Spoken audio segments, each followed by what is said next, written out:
واہ کیا مرتبہ ہے اے غوث بالا تیرا، اونچے اونچوں کے سروں سے ہے قدم مالا تیرا، اور سر بھلا کوئی کیا جانے کہ کیسا ہے تیرا، سر بھلا کوئی کیا جانے کہ کیسا ہے تیرا، اولیاء ملتے ہیں آنکھیں وہ ہے تلوہ تیرا، سبحان اللہ سبحان اللہ، اولیاء بہت اچھے ملتے ہیں آنکھیں وہ ہے تلوہ تیرا، اور وہ کیا دبے جس پہ ہو حمایت کا پنجہ تیرا، وہ کیا دبے جس پہ ہو حمایت کا پنجہ تیرا، شیر کو خطرے میں لاتا نہیں کتا تیرا، شیر کو خطرے میں لاتا نہیں کتا تیرا، اور تجھ سے در سے سگ سے ہے مجھ کو نسبت، تجھ سے در سے سگ سے ہے مجھ کو نسبت، میری گردن میں بھی ہے دور کا ڈورا تیرا، سبحان اللہ اور سبحان اس اللہ۔ نشانی کے جو سگ ہے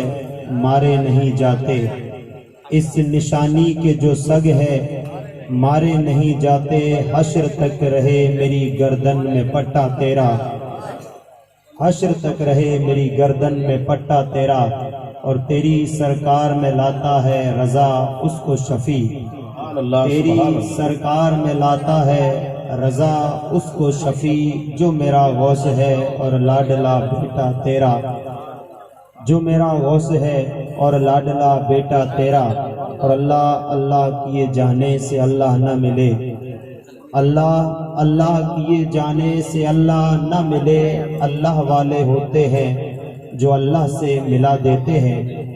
سامعین محترم، ایک مرتبہ پیارے آقا صلی اللہ تعالیٰ علیہ وسلم کی بارگاہ بے کس پناہ میں اپنی غلامی کا ثبوت دیتے ہوئے درود پاک کی ڈالیاں ایک مرتبہ اور پیش کر لے پڑے بآواز بلند، اللہم صلی علی صلی اللہ علیہ وسلم سیدنا شفیعنا نبینا مولانا محمد مبارک وسلم، صلو علیہ صلاۃ و سلام علیک یا رسول اللہ، صلاۃ و سلام علیک یا حبیب اللہ صلی اللہ علیہ وسلم۔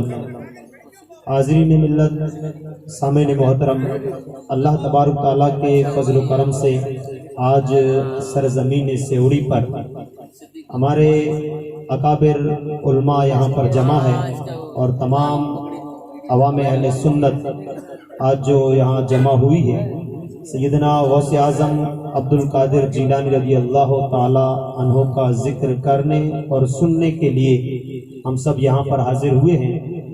اللہ تبارک تعالیٰ کی بارگاہ میں دعا کرتے ہیں کہ اللہ تعالیٰ ہماری حاضریوں کو اپنی بارگاہ میں قبول فرمائے۔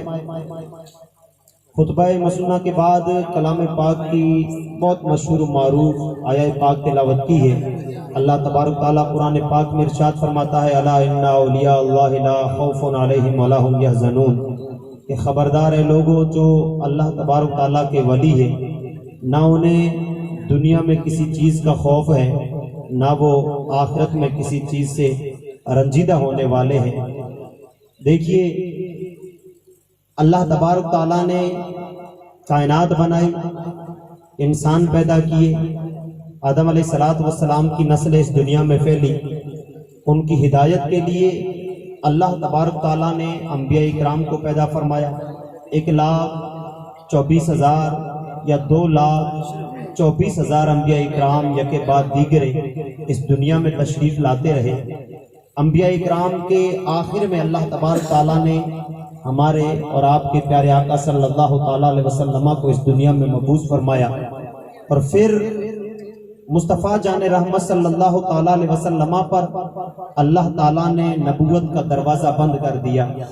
اب قیامت کی صبح تک کوئی نیا نبی نہیں آنے والا ہے دنیا میں۔ اب ان لوگوں کی ہدایت، انہیں صراط مستقیم پر چلانا، انہیں دین حنیف پر لانا، یہ کام کرنے کے لیے اب کوئی نیا نبی نہیں آنا۔ اب حضرت آدم، حضرت موسیٰ، حضرت عیسیٰ، حضرت ابراہیم، اسماعیل، ان کی طرح کوئی نیا نبی نہیں آنا ہے۔ نبوت کا دروازہ اللہ نے بند کر دیا۔ بس اب قیامت کی صبح تک کتاب قرآن ہے، دین ایک اسلام ہے، اللہ ایک، اور مصطفیٰ جان رحمت صلی اللہ تعالیٰ علیہ وسلم کی نبوت اور رسالت اور ان کی شریعت قیامت تک چلنی ہے۔ اب ان لوگوں کی ہدایت کے لیے ہر علاقے میں، ہر ملک میں، ہر سماج میں، ہر قوم میں اللہ تبارک تعالیٰ بندوں کی ہدایت کے لیے نبی تو نہیں بھیجے، لیکن انبیاء کی جگہ پر اللہ تعالیٰ اپنے ولیوں کو ضرور بھیجتا ہے۔ مصطفیٰ جان رحمت صلی اللہ تعالیٰ علیہ وسلم کے بعد، صحابہ کرام کے بعد، تابعین، تبع تابعین کے بعد دور چلتا رہا، لوگ آتے رہے، چلتے رہے، لوگوں کے عقائد بدلے، لوگوں کے طریقے بدلے، لوگوں نے اپنی رسمیں بنائی، اپنے رواج بنائے۔ ان کو اللہ تعالیٰ کا راستہ دکھانے کے لیے، انہیں صراط مستقیم پر چلانے کے لیے اللہ تعالیٰ نے ولیوں کو ظاہر کرا۔ اور ایک آپ نے 12 علماء اکرام سے حدیث پاک، مشہور و معروف حدیث پاک سنی ہوگی کہ اللہ تعالیٰ نے جب زمین کو پیدا کیا، یہ دھرتی جب اللہ نے بنائی نا، تو یہ زمین ہلنے ڈلنے لگی، تو اللہ تعالیٰ نے زمین کا ہلنا بند کرنے کے لیے پہاڑ پیدا کیا۔ اب لکڑی کا کوئی کام کرتے ہوں گے، وہ لکڑیاں جب ہلتی ہیں تو ان کے اندر میخیں ڈالی جاتی ہیں، میخیں جب لگتی ہے تو لکڑیاں مضبوط ہوتی ہے، ہلنا بند کر دی۔ زمین جب ہلنے لگی نا تو اللہ نے پہاڑوں کو میخیں بنائے۔ یہ پہاڑ زمین پہ جدا جدا ہے، زمین کے نیچے ان کی جڑیں ملی ہوئی ہوتی ہیں۔ جب پہاڑ پیدا ہوئے نا تو زمین نے ہلنا بند کر دی۔ فرشتے بڑے حیران ہوئے، انہیں بڑا تعجب ہوا، وہ بڑے کنفیوز ہوئے، اور اللہ تعالیٰ کی بارگاہ میں سوال کرتے ہیں کہ مولا، یہ زمین اتنی بڑی تو نے پیدا کی، یہ زمین ہلنے لگی، اور اس پر تو نے پہاڑ پیدا کیے تو زمین نے ہلنا بند کر دیا، تو اے اللہ اس زمین پر ان پہاڑوں سے کوئی زیادہ طاقتور چیز ہے؟ سوال کیا فرشتوں نے کہ یہ پہاڑ اتنے طاقتور کہ زمین ہل رہی تھی، اللہ تو نے پہاڑ پیدا کیے اور زمین نے ہلنا بند کر دیا۔ اللہ نے فرمایا ہاں، ان پہاڑوں سے زیادہ ایک چیز طاقتور ہے۔ فرشتے بڑے یوں تعجب میں عرض کرتے ہیں مولا وہ چیز کون سی؟ اللہ فرماتا ہے لوہا۔ پوسیبل تھا مجھے بتائیے، آج ٹرینوں کی جو سرنگیں ہوتی ہے نا، وہ ٹرینیں گفاؤں کے اندر 10-10 کلومیٹر پہاڑوں کے اندر سے گزر رہی ہیں۔ وہ بڑے بڑے پہاڑ کس نے کاٹے؟ انسان نے۔ کہاں سے دماغ لایا؟ اللہ نے دیا۔ کاٹا کس سے؟ لوہے سے۔ اللہ نے فرمایا ان پہاڑوں سے زیادہ طاقتور ہے لوہا پہاڑوں سے۔ فرشتوں نے پھر سوال کیا مولا کہ لوہے سے بھی کوئی زیادہ طاقتور ہے؟ اللہ نے فرمایا ہے نا آگ۔ کیا ہے؟ آگ۔ یہ آگ لوہے کو بھی پگھلا کر کے موم بنا ڈالتا ہے، اور جب اس پر زنگ چڑھتا ہے نا، زنگ جسے ہم مارواڑی میں کیا بولتے ہیں؟ کٹ۔ یہ جب کٹ چڑھتا ہے نا تو پھر لوہار کیا کرتے ہیں؟ آگ کی بڑی بڑی بھٹیاں تیار کر کے اس لوہے، زنگ آلود لوہے کو بھٹی میں ڈال کر کے اتنا جلایا جاتا ہے، اتنا جلایا جاتا ہے کہ لال سرخ ٹماٹر بنتا ہے، پھر باہر نکال کر کے بڑے بڑے ہتھوڑوں سے کوئی لاڈ میں کہے گا نہیں یار بیچارہ کتنا پیارا لوہا ہے، پیٹ کیوں رہے؟ بڑے محبت سے کہو نا۔ نہیں، جن پر زنگ چڑھ جاتے ہیں نا ان پر محبتیں اثر نہیں کرتی ہے، پھر بڑے بڑے ہتھوڑے چلتے ہیں، پھر پیٹا جاتا ہے، پھر ان کا زنگ اترتا ہے۔ اللہ تعالیٰ قرآن میں پاک میں ارشاد فرماتا ہے قد افلح من تزکا، کامیاب ہوا وہ انسان جس نے خود کو پاک کر لیا۔ ہم نے ظاہری جسم کو تو پاک کر لیا ہے، کبھی روحوں کا حال دیکھا ہے کہ روحیں ہماری کتنی گندی ہو گئی ہے؟ پوچھا ہے کبھی ہمارے قوم کے رہبروں سے کہ آپ ہمیشہ بتاتے رہے ہیں کہ اللہ نے دوزخ بنائی ہے جسے تحت الثری کے نیچے رکھا گیا ہے، اور جس کی آگ کو اس روئے زمین پر صرف حضرت آدم علیہ السلام آئے تھے تب ایک سوئی کے ناکے کے 100ویں بھاگ کے برابر نکال کے زمین پہ رکھا گیا تھا۔ وہ 100واں بھاگ 7 زمینوں کو پھاڑتا ہوا واپس دوزخ میں گر گیا تھا۔ رب پاک نے یہ دوزخ کس لیے پیدا کی ہے؟ تو سنو، یہ دوزخ ایسے لوگوں کے لیے پیدا کی ہے جس پر حرام کا زنگ چڑھ گیا ہے، جنہوں نے نمازیں چھوڑی، جن پر حرام کا زنگ چڑھا ہے۔ اس زنگ کو ختم کرنے کے لیے اللہ تعالیٰ نے دوزخ کی بھٹی تیار کر دی۔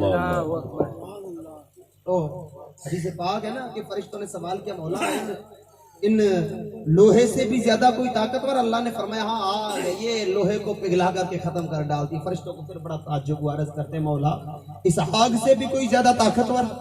رب نے فرمایا ہاں، کہا کیا؟ اللہ فرماتا ہے کہ وہ پانی ٹھنڈی ایک دم، پانی ڈالو آگ ختم۔ فرشتے کہتے ہیں پھر پانی سب سے زیادہ طاقتور ہے؟ پھر اس دنیا میں اس کائنات میں پانی سے تو کوئی طاقتور ہے ہی نہیں۔ اللہ نے فرمایا ہے نا، کہا پھر وہ کون ہے؟ رب فرماتا ہے وہ ہوا ہے جو سمندروں کا راستہ بدلتا ہے۔ سبحان اللہ سبحان اللہ۔ کہا پھر مولا اس تیری دھرتی پر، تیری اس کائنات میں، تیری اس دنیا میں ہوا سے بڑھ کر کوئی طاقتور نہیں ہے؟ رب فرماتا ہے ہاں، پہاڑ، آگ، لوہا، پانی، ہوا، ان ساری چیزوں سے طاقتور وہ ذات، وہ انسان ہے جو دائیں ہاتھ سے صدقہ کرتا ہو، بائیں کو خبر نہ ہو، وہ کائنات میں سب سے سبحان سبحان اللہ سبحان اللہ، نعرہ تکبیر، نعرہ رسالت، سبحان اللہ۔ بڑے بڑے محدثین نے، بڑے بڑے مفسرین نے، بڑے بڑے علماء نے، بڑے بڑے اولیاء نے اس حدیث کو جب پڑھا، اس کی تفسیر میں لکھا جاتا ہے کہ جو دائیں ہاتھ سے صدقہ دے، بائیں ہاتھ کو خبر نہ ہو، وہ ذات کون ہے جو پتھروں سے زیادہ طاقتور؟ وہ ذات کون ہے جو آگ سے زیادہ طاقتور؟ وہ ذات کون ہے جو پانی سے زیادہ طاقتور؟ وہ ذات کون ہے جو ہواؤں سے زیادہ طاقتور؟ تو فرماتے ہیں، رب کہتا ہے الا ان اولیاء اللہ لا خوف علیہم ولا هم یحزنون۔ وہ ولی ہوتا ہے کہ سمندروں پر مسلح ڈالے، جنید بغدادی بن جائے، آگ میں آئے تو حضرت خواجہ غریب نواز معین الدین چشتی بن جائے، جہاں جائے زمین کے جس حصے پر چلے، اللہ کا ولی کائنات میں سب سے طاقتور۔ سبحان اللہ سبحان اللہ سبحان اللہ، نعرہ تکبیر، نعرہ رسالت، عظمت اولیاء، جشن غوث اعظم۔ یہ مقام، اتنا بڑا مقام، یہ کوئی دنیاوی لیول نہیں ہے، یہ اخروی لیول ہے۔ اللہ تعالیٰ قرآن پاک میں ارشاد فرماتا ہے ان الذین آمنوا وعملوا الصالحات، بے شک وہ لوگ جو ایمان لائیں، صرف ایمان نام، صرف یہ نام رکھنے کا نام ایمان نہیں ہے، یا صرف زندگی میں ایک بار کلمہ پڑھ لیا اس کا نام ایمان نہیں ہے۔ ایمان یہ ہے کہ یہ سردیوں کی راتیں ہو، پانی برف بن رہا ہو، ساری دنیا گرم بستروں میں سوئی پڑی رہے، اور ادھر فجر کی اذان تیرے کانوں میں پڑے، تیرا ایمان یہ ہے کہ بستروں سے نکال کے تجھے مسجد میں، سبحان اللہ سبحان اللہ۔ سبحان اللہ۔ گرمیوں میں تجھ سے روزے رکھوائیں، جہاں لوگ حرام کے پیچھے بھاگ رہے ہو، کسی کو حلال کی تمیز نہ ہو، کسی کو حلال کی فکر نہ ہو، وہاں پر تیرا دل کہے کہ میں آج ایک لقمہ حرام کا کھاؤں گا، دنیا کچھ کہے یا نہ کہے، میرا رب ہر وقت دیکھ رہا ہے، مرنے کے بعد میرے رب کے سامنے مجھے پیش ہونا ہے، اور ایک لقمہ حرام کا کھانا 500 سال دوزخ کے اندر چلایا جائے گا۔ یہ حرام کیا ہے؟ یہ زنگ ہے، یہ کٹ ہے، جو ایک لقمہ حرام کا کھاتا ہے اس کے دل و دماغ پر یہ زنگ چڑھتا ہے، اللہ قیامت کے دن فرمائے گا نہیں یہ جنت میں نہیں جا سکتا ہے، اس پر تو زنگ چڑھا ہے حرام کا۔ فرشتے عرض کریں گے کیا کریں مولا؟ رب فرمائے گا لے جاؤ بھٹی کے اندر جلاؤ، جب تک یہ حرام والا کٹ نہ اترے، حرام والا زنگ نہ اترے، اس پر ہتھوڑے چلاؤ، 500 سال تک فرشتے ہتھوڑوں سے پیٹیں گے، ایک حرام کا لقمہ نکالا جائے گا۔ بتائے تو صحیح ہماری زندگیاں، میں خدا کی قسم کھا کے کہتا ہوں، آپ سیدنا غوث اعظم عبد القادر جیلانی رضی اللہ تعالیٰ عنہ کا جھنڈا اٹھائیں، آپ جنید بغدادی کا جھنڈا اٹھائیں، آپ معین الدین چشتی کا جھنڈا اٹھائیں، آپ محمود الاولیاء کے جھنڈے اٹھائیں، علی اکبر شاہ کا جھنڈا اٹھائیں، قطب عالم کا جھنڈا اٹھائیں، بابا صاحب قبلہ کا جھنڈا اٹھائیں، باپو کا جھنڈا اٹھائیں، صرف جھنڈے نہ اٹھاؤ، اپنی زندگیوں کو محمود پیا کے نام پہ قربان کرو، پھر پتا چلے سچا مسلم۔ سبحان اللہ سبحان اللہ سبحان اللہ، نعرہ تکبیر، نعرہ رسالت، علماء اہل سنت، فائزان غوث اعظم، سبحان اللہ سبحان اللہ اللہ۔ تعالیٰ قرآن پاک میں ارشاد فرماتا ہے ان الذین آمنوا وعملوا الصالحات، بے شک وہ لوگ جو ایمان لائے۔ بتائیے نا، ایمان یہاں ہماری تعریف نہیں ہے، یہاں تعریف ہماری رب نہیں کر رہا ہے، کون ایمان لائے؟ وعملوا الصالحات، اور ایمان لانے کے بعد صرف وہ فیشن والی داڑیاں نہیں بنائی ہے جنہوں نے، فیشن والے بال جنہوں نے نہیں بنائے ہیں، وہ لوگ جو ایمان لائے اور نیک اعمال کیے، جنہوں نے پڑھے درود پاک اللہم صلی علی سیدنا